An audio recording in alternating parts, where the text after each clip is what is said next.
A man who killed his own family more than 30 years ago took his own life earlier this week. Keith Collada was hit by a train Tuesday night in Wauwatosa. Lauren Linder looks back on the case and tells us where he's been these past years. Keith Collada was a name heard around Milwaukee since 1987. That's the year he murdered his wife Deborah and their two children, 4-year-old Constance and 2-year-old Jacob. The Milwaukee County Medical Examiner says on Tuesday night the 61-year-old stepped in front of an oncoming train by 72nd and State Street in Wauwatosa. His death ruled a suicide. The crime he committed 30 years ago was unimaginable. Collada stabbed each of his family members more than 20 times because he said God told him to.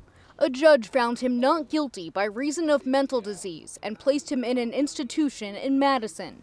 Collada spent more than 16 years there until 2003 when he convinced the court he was ready to return to society. But in 2010, he assaulted a woman and went to prison. Then a judge released him again in 2011. For the past 8 years, Collada was working here at the Cathedral of St. John the Evangelist, where he was the manager of the cafe inside. Spokesperson for the Archdiocese of Milwaukee, Jerry Tupcheski, says Collada coordinated the operations at the Open Door Cafe, which provides meals to those in need. Someone who the guests at the cafe really appreciated and interacted well with. He didn't know about Collada's background, but says others at the cathedral were aware.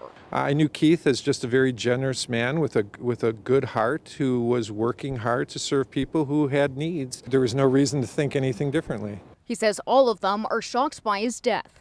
In Milwaukee, Lauren Linder, today's TMJ4.